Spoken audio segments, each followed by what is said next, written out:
ururka madasha nabadda iyo horumarinta gobolka Mudug oo ah urur dhalinyaro xilqaamayaal oo markasta u taagan ka shaqeynta nabadgelyada iyo sidoo kale garab istaaga cid kasta oo ku howlan arrimaha xalinta xiisadaha coladeed ee ka soo laabtay magaalada Gaalkacyo sidoo kale ah urur door weyn ka qaatay nabadda iyo dibashiinta ka jirta magaalada Gaalkacyo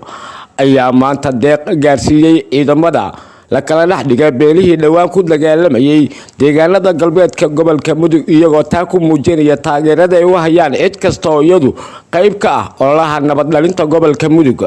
Gudoomiyaha madasha nabadda horumarinta isdhexgalka bulshada gobolka Mudug Maxamed Sheekh Saciid iyo qaar ka mid ah xubnaha madasha nabadda ayaa iyagu ka hadlay deeqdan iyo ujeedada ay ka leeyihiin.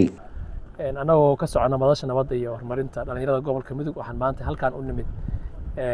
inaan ciidamada xawaashooda iyo xaaladooda aan qiimayno aan dhiirigelino aan u muujino in bulshada gobolka Mudug qaybaheeda kala duwan ay garab taagan yihiin meeshaas boorka ah oo qoraxda ah oo geedaha ay hoos dhooban yihiin inaan dareenka ay ku jiraan aan la qaybsano ujeedadeena wax kale ma ahayn ujeedadeena talayaal intaas ay ahayd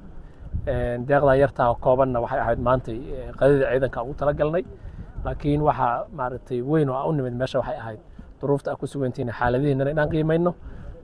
inaan kaga mahad celino waqtiga maaragtay runtii halkan ku bixiseen iyo meeshaas iyo barwaaqan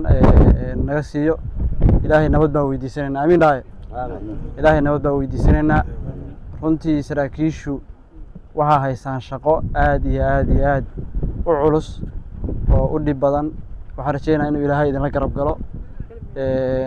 annagu maantay waxaan ka nimid Gaalkacyo waxaan nahay dhalinyaradii gobolka halkaan waxaan u nimid in aan nabadaas inaan diyaar u nahay ka shaqeynayno inaanu dadka gaarsiino runtii de qabiil ma nihin dhalinyaradii gobolka oo dhan baan nahay hal qolo oo meel ka socota ma nihin dhalinyaradii reer Puntland iyo reer Galmudug ee gobolka deganeed baan nahay islaax iyo nabad baan rabnaa ilaahay mar kale waxaan ka baryaynaa inuu nabadna siiyo diini adinkoo kale celinaya inaad intaas u joogtaan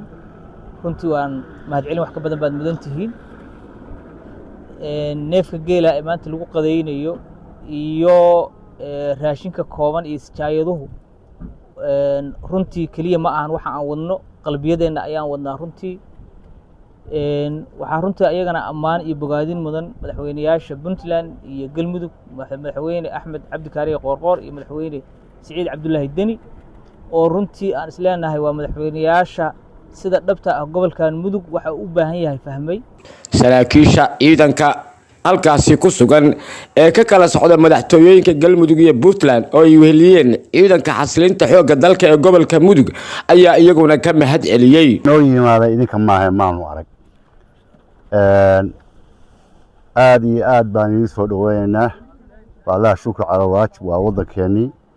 anagu askar baan nahay waa iska naqaanaa hawshaan iyo waxa kan iyo iska boorka iyo waxa Cabdirasaaq Maxamed Axmed warbaahinta qaranka Soomaaliya Gaalkacyo.